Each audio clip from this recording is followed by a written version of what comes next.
Hello, my name's Steve Greene. I'm a project manager at Greenville Technical College and the Vice President of Corporate Communications for the Industrial Crescent chapter. And I hope you enjoy this presentation on the project model dealing with strategic procurement. And that model is used to reduce supply risk and procurement costs by analyzing the purchase portfolio of a company. And that's great, so everybody comes together to both analyze what's going on internally within functions of your company and supplier partnerships to get advantage in a business environment. Thank you for watching.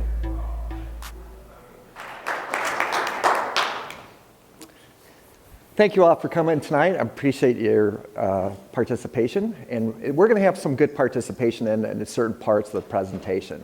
So with that, Chase, in return for that nice presentation, I'm going to ask you, what is the main thing that your company makes? You're asking me? Yeah. Okay. Yeah. My company makes potting soil. Okay. And what is the key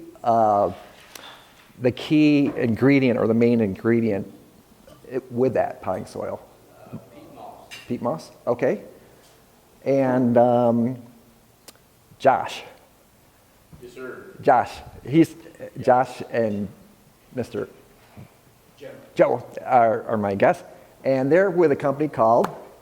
The Reynolds Company. Reynolds Company, and making? Adhesives. Okay. And what's the main ingredient that you have in your adhesives? Resins and hydrocarbons. Okay. And we have Hassam in the back. Hassam is with BMW, right? And I know at your table, you have someone that provides a good for your automobiles, right? Is that the ZF and, right, the transmissions, the H8 or some other ones, okay?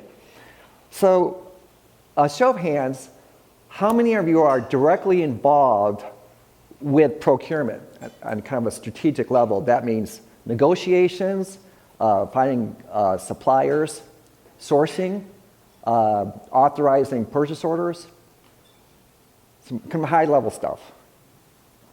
Okay, we got Josh. Okay, how many of you are involved with feeding information into that? Like you could do inventory, cycle counting, purchase requisitions. We got some more up there, maybe 5 or 6. Okay, so this is a good presentation dealing with strategic procurement, and I think all of us at some point or another have been involved with procurement and strategic procurement. So we're going to encourage your participation. I'm going to be presenting probably on and off for about 35, 40 minutes, and then certain parts I'm going to ask for comments and questions. Okay. Doris, see, we got this going. Okay, happy Fat Tuesday, everyone. Okay, hopefully you all have started to enjoy, and if not, we're going to let the fun begin with this presentation. Okay, so Doris, hold my beer. Yes. Okay, so let's get this going. Okay, so with all good APICS, ASCM presentations, or starting without an APICS chapter, we're going to start with a definition. And for me, strategic procurement is having a strategy behind every purchase to reduce both costs and supply risk. So the procurement is going to require looking at and insights into market demands and fluctuations. So that's an external view. Internally, it's going to require collaboration between different functions within the company. So for supply chain leaders like ourselves, the importance is that we're going to provide insight and analysis to the C-suites. And this is going to ensure short-term supply at low cost and eliminate the long-term of scarce and costly items. So that graph down here is you're seeing supply chain in the center, and we're seeing different types of procurement functions surrounding it. I have a supply chain superhero. How many of you have supply chain superheroes? At least one? John, do you have one? No? Josh, do you have one? What's that? Do you have a supply chain superhero? My predecessor. Okay, all right. I know there's a lot of Japanese that we can look at as superheroes, but I have one, Peter Kraljek. And Mr. Kraljek had introduced the portfolio purchasing model in his article, Purchasing Must Become Supply Management, and the September 1983 issue of Harvard Business Review magazine. So the model is a strategic tool that's still used to reduce both costs and supply risk. And to do that, you're going to do that by analyzing the purchase portfolio of a buyer company. So doesn't he look like the same? I took an hour to find that. I was interrupted a few times. So the model is 4 steps. Okay, purchase classification, market analysis, strategic positioning, and action planning. And Josh, I certainly could give you the slides for this later on, but if you want, take notes. I always take notes so I don't crash from food comas, right? Okay, so most of us know the purchase classification.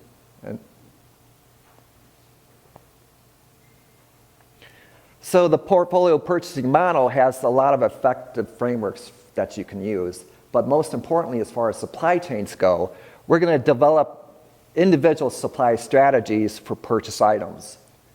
So there's main 3 benefits of the model. One is we're going to help buyers buy strategically instead of just making a series of short-term deals.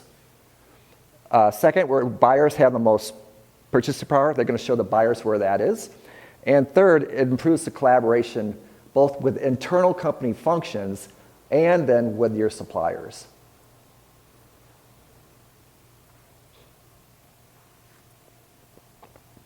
Okay, so we're looking at step 1, which is purchase classification. And with that, we have the matrix here. So it's composed of 4 different categories based on an item's importance. And procurement performs something called spend analysis to classify these purchase items within the categories. So spend analysis evaluates purchasing data to see what the patterns are, to better understand the procurement patterns with that. So the purchase item's importance has 2 factors. The first is profit impact, and the second is supply risk. Profit impact are internal factors that determine levels of profit margins. That includes what the price is of your finished good or the product that you're supplying to the next person in the supply chain or next group in the supply chain. Supply risk is a set of external factors that reflect the supply chain complexity.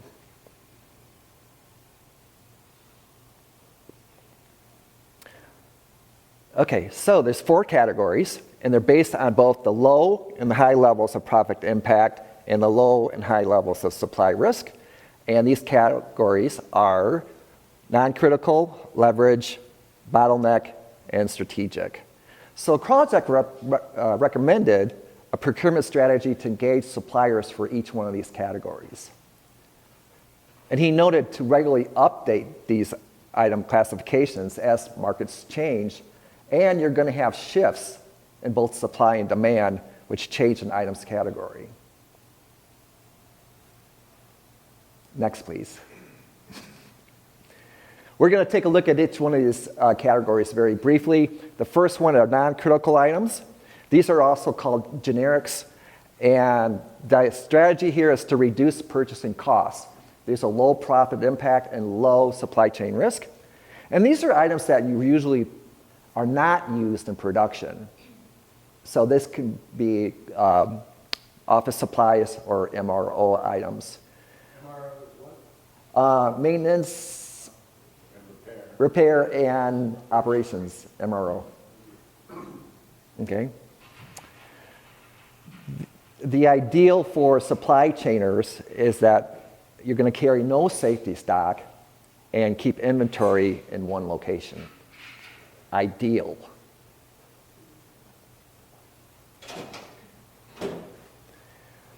Purchase classification, step one, leverage items is the second category. These are known as commodities.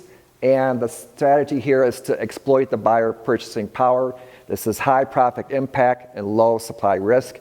And these are standard items that are used in production and are easily sourced. So you think about commodities and raw materials.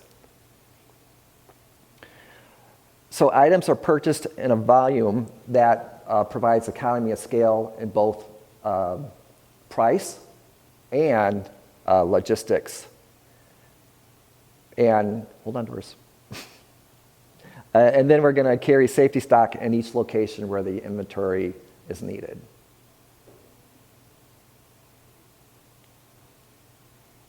The next category are bottlenecks. These are also known as distinctives. The strategy is to ensure volume continuity, the low profit impact, and then high supply chain risk.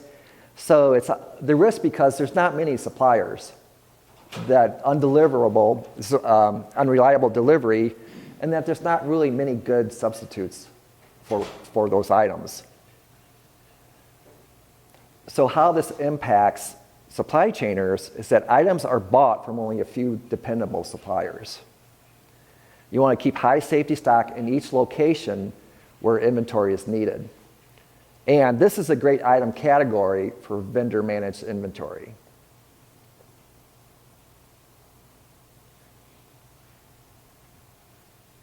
The fourth one is strategic items, which are also known as criticals. The strategy is to collaborate in supplier partnerships. They're both high profit impact and then high in supply risk.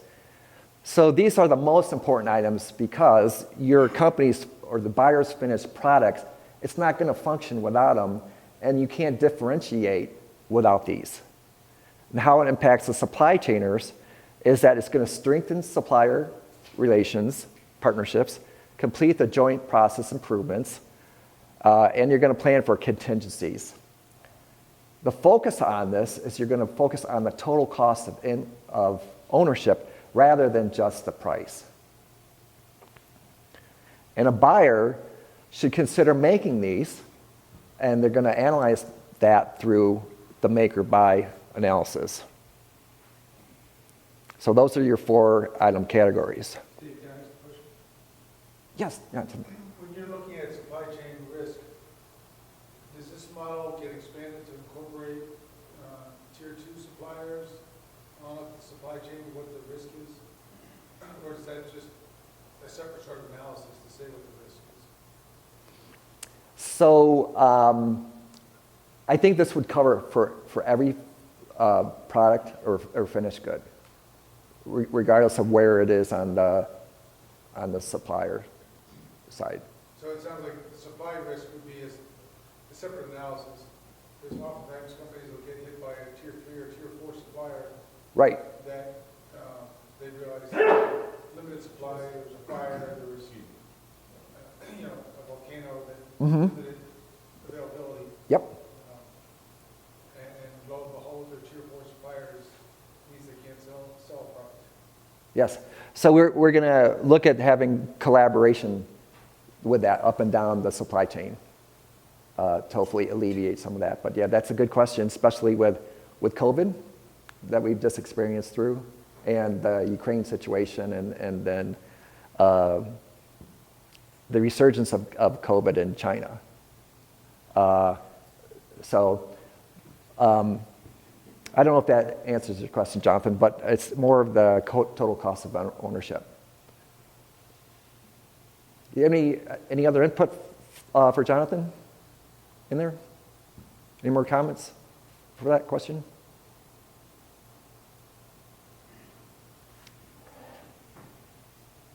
Okay, thanks. Okay, so this is the comments and questions sessions where I hope we're going to get some participation in here. I'm going to start it off with 2 questions, and maybe that'll get us going a little bit more. So as a good supplier, what is now the item purchase category of the main product that you supply? Mark.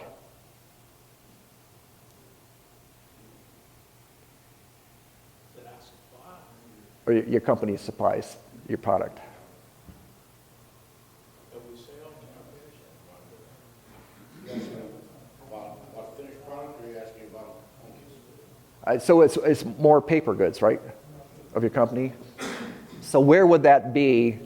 What item purchase category would that main product be where in your supply? Would it be non-critical or leverage? Everything we do is strategic. Okay. Okay, so that would be a high supply risk and a high profit impact. Okay? Josh, what do you think? Same area, strategic. Okay.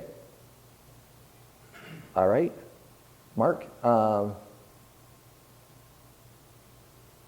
sorry. I'm trying to think. Hassan? What's the question? So right now, what is the item purchase category of the main product that you supply as a good supplier? That's kind of a hard one with BMW. There's a lot of suppliers. Okay. As a buyer, do the most important products you purchase move around in the 4 categories?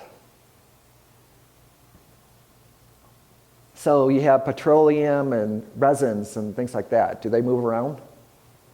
Absolutely. Okay. Mark, what do you think? Well, if they move around too much, you want to get you a parallel or secondary source for your raw materials. Right. I mean, where I work, I've got some raw materials, I've got 3 suppliers for. Right? Okay. So we just want to make sure that we don't run out of these core components. Uh-huh. Because lives depend on them, right? At a hospital setting. Lives depend on it in a hospital setting. Well, I mean, in my old world, yeah, but in the hospital world, that's a little different. Now in pharmaceutical, it's more making the medications or the consumables that people use. Mm-hmm. But in the hospital, you don't have necessarily the luxury to have an alternate supplier. Mm-hmm. Because either it's a preference or a technique that has to be used by certain physicians or whatever to treat a patient. You may not have an alternate that you can necessarily use like that. Mm-hmm. It may require that, yeah, we can get an alternate, but it requires a large amount of education before the staff can start using it. Okay. So you can't just flip a switch. You may have to preliminarily try to train people before you go and use it. Right. So it's a little bit more of a challenging environment because of that. Okay. All right. Thanks, John, for that input. Any other questions or comments? One Tom? of the things that's not being talked about directly has been with this whole COVID thing. Mm-hmm. The idea of sourcing things all over the planet has gotten a lot more tenuous, there's a lot more risk associated than we ever appreciated. Yes. And so there's movements that bring things onshore. Yeah, nearshoring. There's- Yep. there's Mm-hmm. people issues and training issues and everything else, but I think there's this general recognition that we have to onshore, or at least it becoming part of the dialogue. But how we're gonna do that and it is a whole other challenge that really hasn't been talked about. Before, we've always assumed that some company was a stable supplier of some good, Mm-hmm. and that is being turned on its ear, particularly with China. Right. In that it may not be stable. And part of that is what China's doing, part of it is the things that the U.S. is doing and saying, no, you can't get it from China because. Mm-hmm. And so it's become a lot more, that blue and dark blue has become a lot more complicated of late. Yes. In the last 3 years. Mm-hmm. Yep. There's a lot of changes in the demands, the patterns of the supply and demand. And some domestic suppliers have figured out how to be competitive with China. The only catch is, like, for me, for instance, I got one supplier that one of our 4 components we get from China. Not only because we don't have the capability to take their product, because we get them in containers. The domestic supplier has a good price, we can get it in a lot more timely manner. Mm-hmm. but they only ship it on rail. Mm. And we don't have the rail spurs to support all these rail cars. Okay. So it's one of those situations where there's domestic competition that we'd be more than happy to go after. Right. But we can't because of the infrastructure. Yeah, and the logistics behind it. Okay. Good. All right, good. Good comments and questions.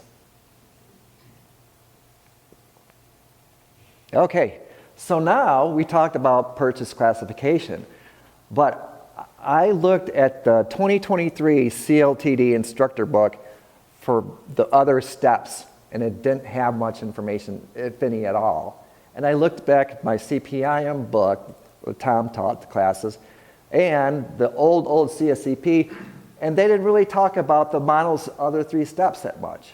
They did a little bit here and there, but they never brought it in together. So we're going to go beyond what the Apex certification books talk about, and that'll be exciting.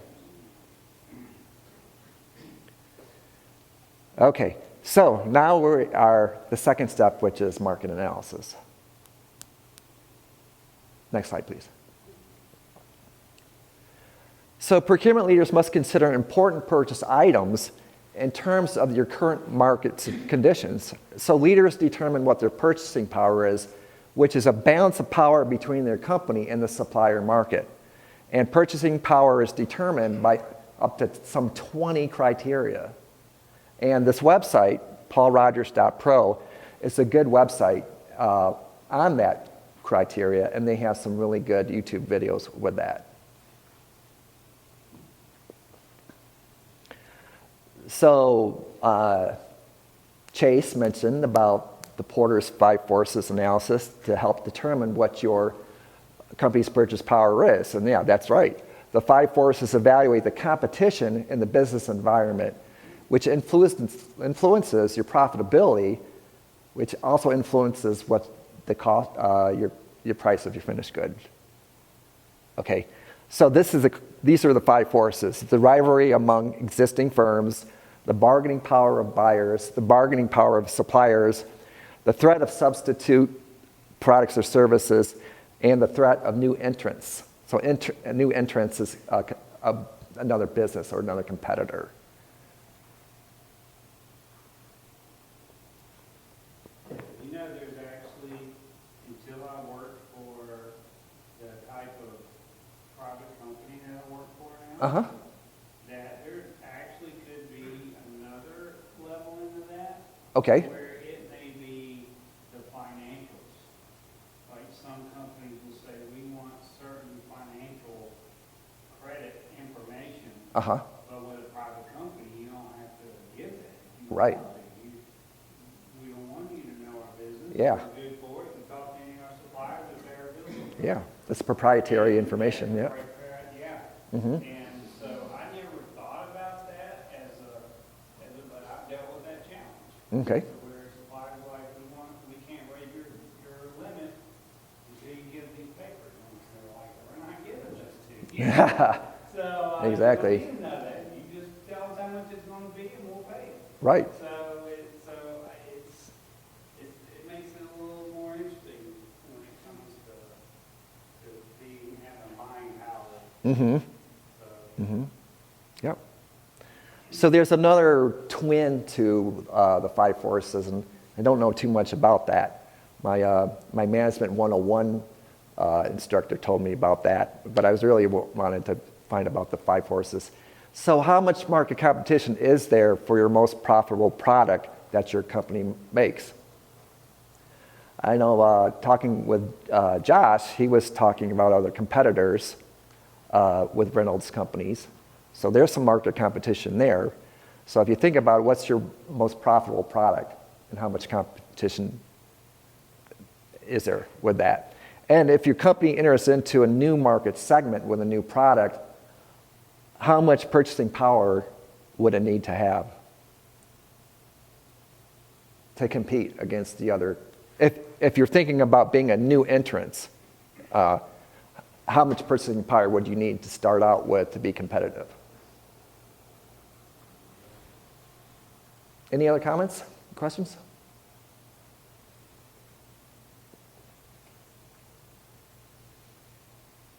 Okay, so now we're going to get into the juicy stuff. This is going to be the strategic positioning.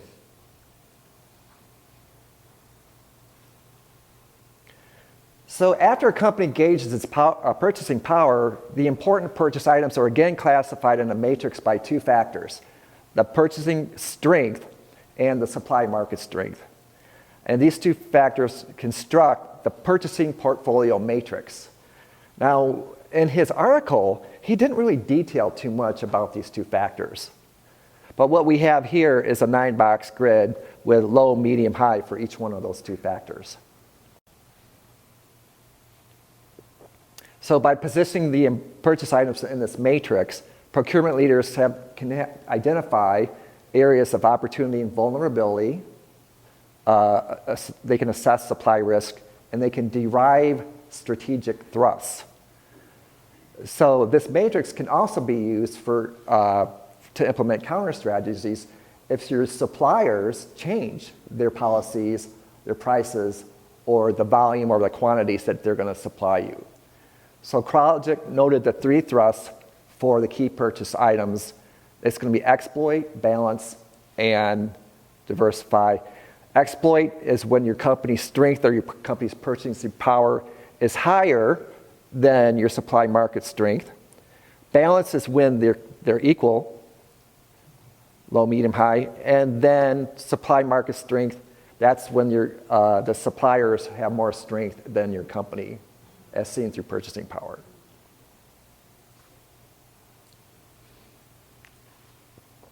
Okay, there's a lot of words in this slide, and I apologize in advance, but it's really exciting because each thrust has its own general direction. So you're going to use that general direction to gain short-term pricing opportunities and to secure long-term purchases. So for the exploit thrust, that general direction is you're going to be reasonably aggressive. Okay, you've got purchasing power, you're dominant as a buyer, you're going to use that power to reduce supply risk and also get favorable prices, the volumes, and preferential treatment. Diversified thrust, that general direction is you're going to go on the defensive. So as a buyer, you need to diversify your supply base. And to do that, you're going to get more options, supply options. You're going to, through analyzing your item substitutes and looking at new suppliers. For the balanced thrust, that is a general direction of being well balanced. If you're too much on a defensive role, then your items may be too expensive compared to your competition that may get them at a lower rate. And if you're taking too much of an aggressive role, then that could harm your supplier relations. Tom? On the diversified thrust, it would seem that in the automotive business and in drug manufacturing, just simply changing your supplier is not something easily done. No. In automotive, we have to do the PPAPs and everything else. Uh-huh. And that may be a restriction that that other companies aren't exposed to. Right. And I would imagine the same thing is true. I don't know that for a fact, but I would imagine the same thing is true for drugs and vitamins and those sort of things. So Okay. It's not as easy to make a switch from company A to company B because it's going to change the nature of the product in the eyes of your customer. Right. So you may have to just pay higher prices in the short term, but in the longer term, you're going to do some things that are different. Yeah, I think, Steve, that's where the balance piece, economy of scale used to be, when was this, 83? When you... CrowdLogic wrote it in 83. So you just think about where we were back then as we globalized, right? And at one time, we believed that, JIT was the answer for less brick and mortar until we got hit with COVID and then people wondered why we didn't make our own toilet paper, right? Right. And now I assume that this has actually evolved somewhat to where a balanced approach trust is actually giving you more ability to supply at the cost you want to versus a single supplier. I mean, The good thing is North America is in pretty darn good shape right now comparatively. To start reshoring and backshoring our products. It's a matter of our infrastructure catching up with our ability to make our own products, right? Yeah. And the investment in our company, which is the United States of America as a company that's competing globally. So Yes. it's kind of interesting to see how at one time what you would exploit as your ability with purchasing power or economy of scale could be your weakness. You were down to one supplier at the low price. Right. So you always want to make sure that, That's not a value anymore. yeah, well, thanks for that comment, Ken. So we remember this is a continuous process of evaluating your items as far as supply risk and the profit impact. So you're continuously going to do all this analysis over and over and over again. Yes, Zach? I'm not very familiar with all that, Steve. Uh-huh. But does he talk about a situation or looks at situations where maybe it's better to backwards integrate and become your supplier rather than purchasing all that? I mean, Yep. is that something that's addressed rather than, to me, it seems like we're just shifting costs. So maybe I would be my own supplier and I can control all this. Yeah. You know, now I'm adding more activity to my corporation, my business. Yeah. I realize you're making the ship bigger and everything, Yep. but you don't have to deal with a lot of purchasing. Right. So I'm not familiar with this, does he address with So yes, integration? yes, he does. Yep. You know, maybe we'll backwards integrate and do this part. Right. Right. So yeah. So Project did address that backwards integration as a more of the next step that we're going to talk about, which is action planning. Hold on, Doris. So we're going to address that. That's kind of a long-term solution under the diversify thrust.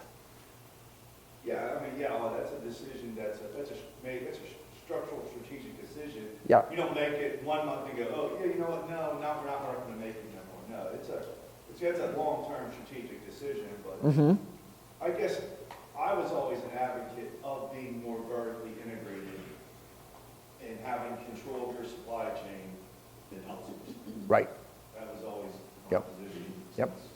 Yep, and that's a good point. If you're in a diversified general thrust, that's a good option. But if you're in an exploit where you have a lot of purchasing power and you don't really have the expertise, for example, does BMW have the expertise to make transmissions, or do they really want to get into that? It's not only that, it depends also how many parts you're using or how many raw materials Uh-huh. you're using. It's not like a standardized, item that you have only 2 items or 2 dependent items that goes inside the finish. Yeah. Every car has 8,000 parts. Mm-hmm. And you're going to supply all of those parts. Yeah, It depends what kind of finish item you're doing. exactly. Yep. I think a good example to that point and that your, I guess, the power of it would be EVs like General Motors, right? Supplying their own battery. You got BMW, it's like, all right, that's a major component, which Tesla led the way with, being a battery company / technology before they were a car company. Right. So Mhm. I think you have to make a strategic decision on that Exactly. piece. Okay. What do we make? Yeah, well, he makes a great point. I mean, that's where the mass exodus of outsourcing came from, was the automobile industry. So but it followed to every other type of manufacturer and every other industry and saw, well, automobile making, well, we're not this, but we're just going to make the car, and then everyone else tried to follow suit. And it just seemed like it caused more it worked for the automobile industry. I agree with that. Is that, yeah, you're not a transmission maker or that, but that doesn't work for every business and every industry. Is maybe in other industries, now you should be more vertical. You should control some of those supplies. Also, usually the economy every 10 years goes up and down. Yeah. So when the market is slowed down, you will be holding a lot of assets and then firing a lot of people. Right, yeah. The brand or the name of your company Right, that was the motivation for it, was to get rid of all that and only focus on your core competency. But my point was, well, you're just shipping costs. So yeah, you're just, instead of you having that problem, now you got this problem. That's the way I've always thought about it. Shipping costs and risk. Yeah, Yeah. you're gonna have that, but you're only gonna focus on your core competency. But then you're like, well, now I gotta hire 8 people to manage my supply chain. Right. Take for example, an Apple, if they're gonna live it over here, we're gonna work for $1 a day or $1 a day, put it into your phone. Yeah. So, make or buy analysis, and that's where us supply chainers are going to help a lot with those strategic decisions. Is that right? Well, some places are starting to shorten your supply chain. Yes. Like, Uh-huh. some companies have always said, look, we've always been in this industry. Well, there's some components we've noticed that a lot of these customers of ours end up putting into or put with our product already. Well, why don't we offer that as a package and save them having to go through all these other suppliers? Right. And we can kind of say, look, we'll give you this and have it pre-mixed for you Uh-huh. for this amount of money. Right. And sometimes it's like, you know what, that's worth it. That means we're getting it Mhm. from one place, we're not having to worry about multiple other suppliers. Right. And let them, as long as they give us the validations and the qualifications we need. So I know some companies are really trying to push to get Yeah. their Us- supply chain shortened. Right. By seeing if we can get some of these things. Right. So you could be a turnkey provider, which decreases the supply risk, and become more of a sole source. Well, not really, but could be a sole source supplier of components. We'll think about that in a second. Okay. Any other comments or questions on strategic positioning? Okay. Yours? So buyers often need to determine the purchasing power and the supplier power. Remember, you need to do this a lot because things change, right? The markets change, the supply and demand shifts, so we need to look at that continuously. A buyer's demand of rock bottom prices when times of large market changes could soon provoke supplier counteractions, so you need to be careful. Don't be too hard-nosed on getting the price that you really want, especially when you're in a diversified thrust or a balanced thrust. When purchasing power changes frequently, procurement leaders that manage many different key items can find themselves in fluctuating strategic thrusts simultaneously. Wow, that's a mouthful. So that's when your good procurement folks are valuable, because they're going to be looking at a lot of different key items that fluctuate simultaneously. The main problem of practitioner use of the project model is that supplier perspective is not fully analyzed. It's still a really good model after 40 years, but the practitioners have to use it fully, which is fully analyzing the supplier perspective. Any questions? Okay. A slide with minimal text. I think we're all good, like that one. Thank you, Doris. Okay. I'll start out with the questions. What is the strategic thrust that your company is now in for the most important items that it buys? If you think one of your item that you make either for a finished good or a product,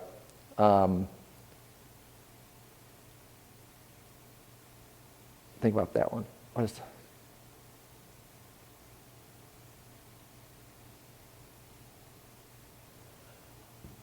So if you're making adhesives and you're looking at resins, and you're a buyer for resins, then what is the strategic thrust that you're in?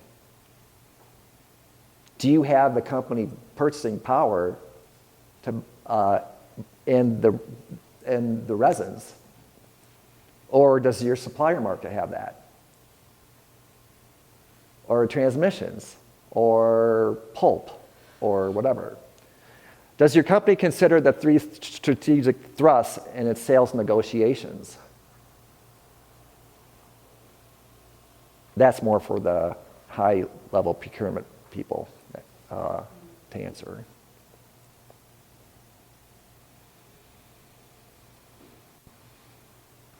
Okay, moving along. Now we're into the good stuff, the action planning. So that's the 4th step of the model.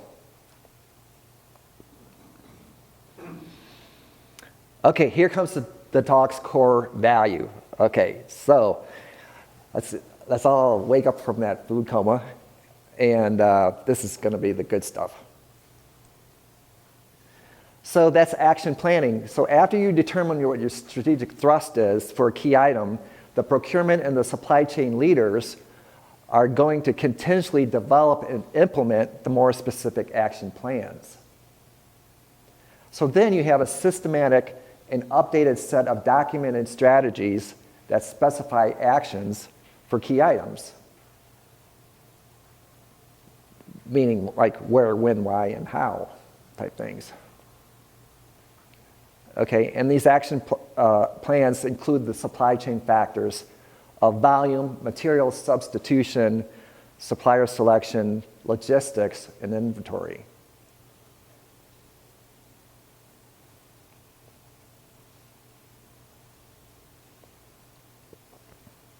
Okay, here's my action table, my supply chain superhero action table. It took me like 4 or 5 hours to make this table when I was doing this magazine article. So we're going to look through different columns here. Your procurement category is in the orange. This is what your procurement has to think through, different factors when they do negotiation or when they do contracts. They're going to look at volume and price, contracts, suppliers, inventories. Are they going to own the production? What Zach had mentioned about backwards integration. Substitution of critical goods, logistics, and value engineering. And then we have the 3 columns that reflect the strategic positioning thrusts. So the exploit, balance, and diversify. Let's take price. Before that. Each one of these cells is leading to a specific action plan. Look at price. If your company is exploit, if it has strength, if it has purchasing power more than your supplier market does, then you can push for price reductions. In a balanced thrust, you can't really do that, but you think through how you negotiate opportunistically. And for the diversify thrust, you're going to keep a low profile on the demanding of the low prices because you don't have that power. Your suppliers have the power.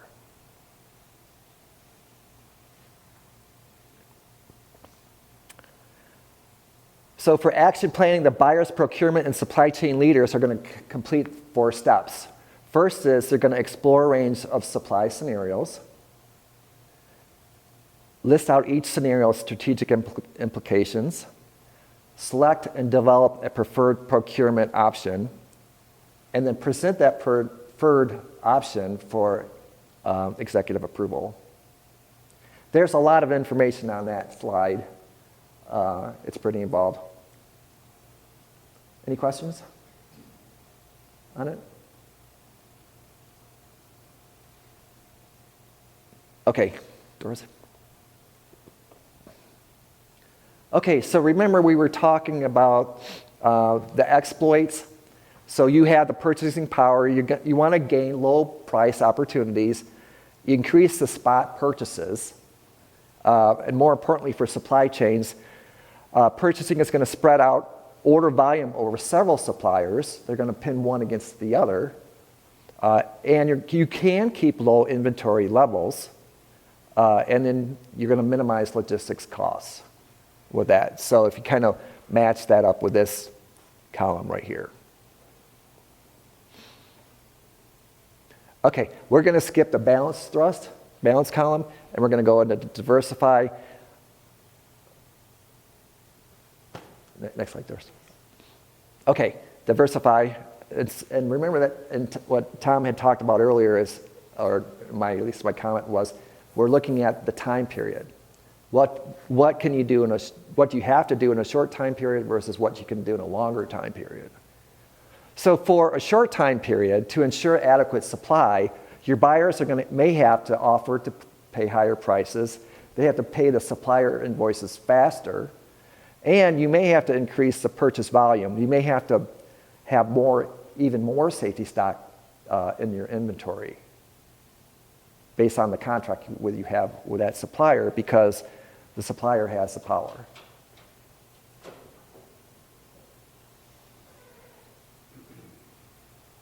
Oh, Tom.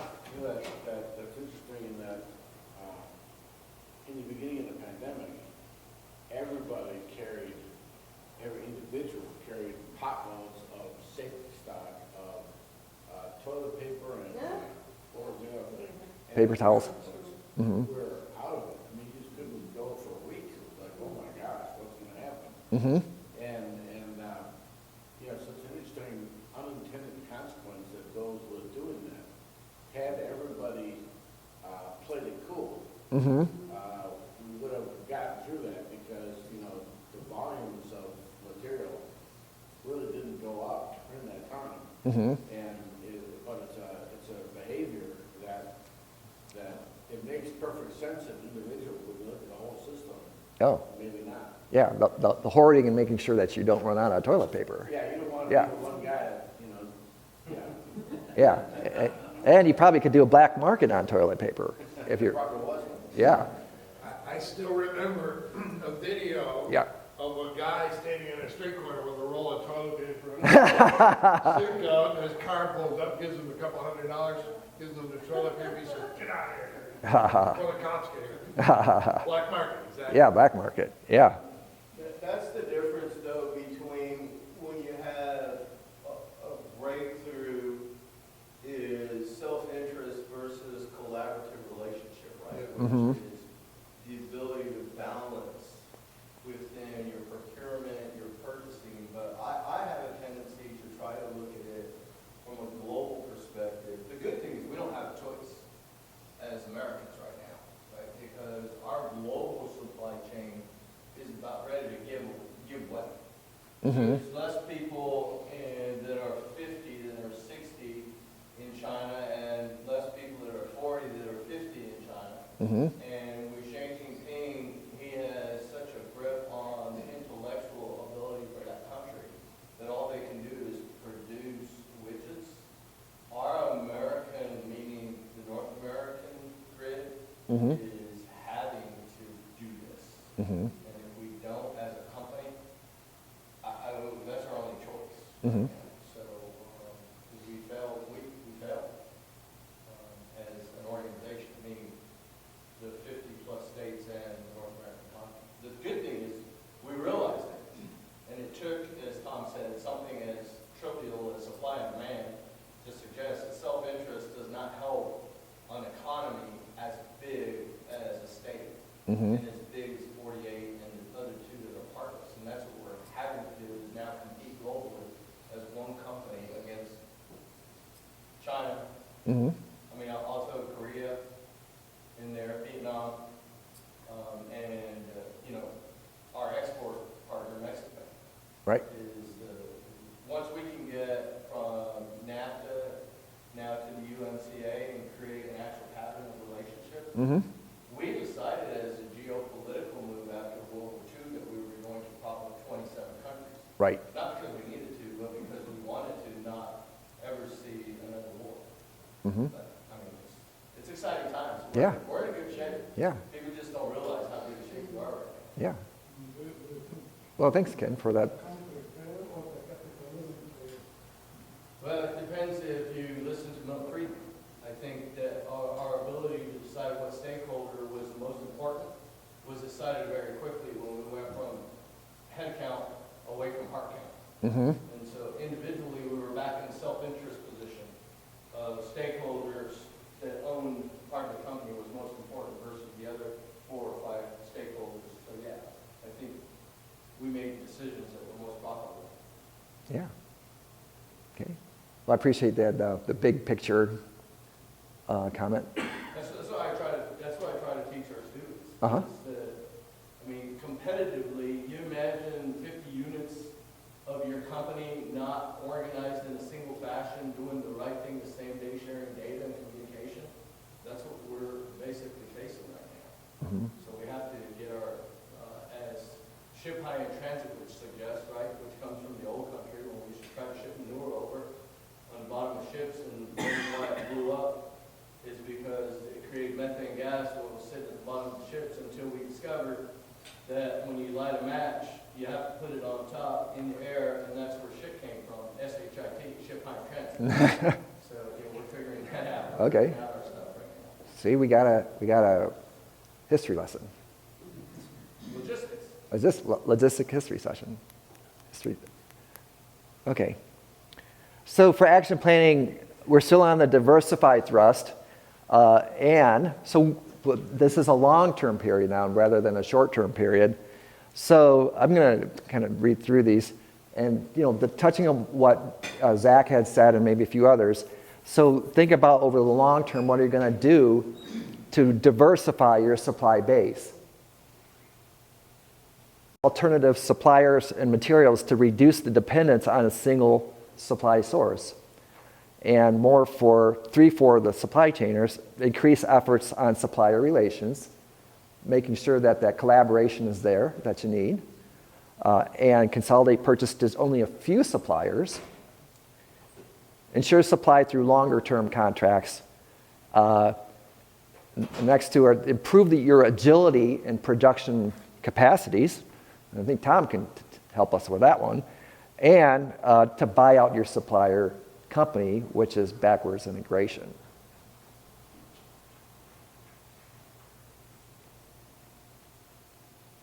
Any questions or comments on that one? That's a lot there.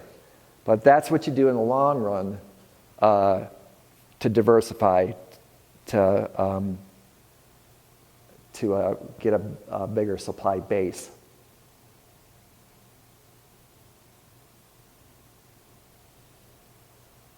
Okay. This slide is, it's just the table. If anybody wants to take a picture of it, it's right there. And certainly I can provide the slides as well.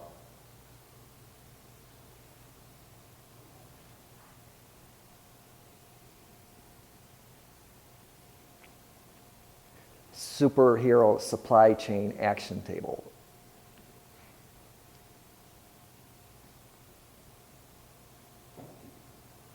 Zach, do you have a question? No, I'm just stretching. Okay. Okay, next one, please. Okay, by using the model, a buying company can use strategic action planning to improve both operations among the internal functions with the company and in relationships with key suppliers. So that strategy, the optimal procurement strategy, is going to include both the internal needs of your company and the external market dynamics to reduce both costs and supply risks. So supply chain professionals should provide insight and analysis to help determine and implement that strategy, that optimal strategy.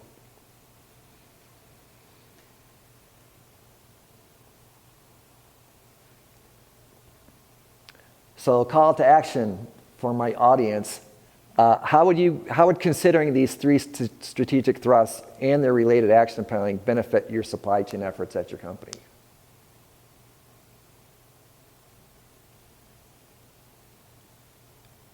And how would supply chain leaders of your company work through the model steps internally with different functions of your company? And with whom in your company would you discuss the benefits of the project model tomorrow?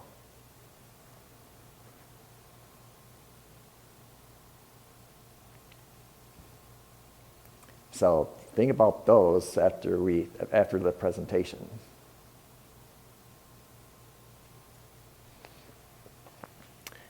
Any questions or comments?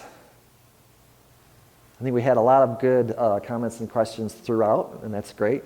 But I'll be happy to entertain more of them.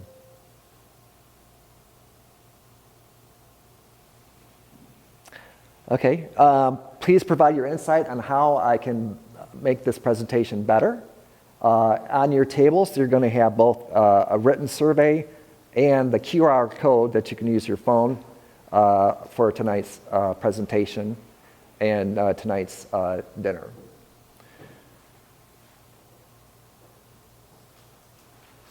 Okay, Jace?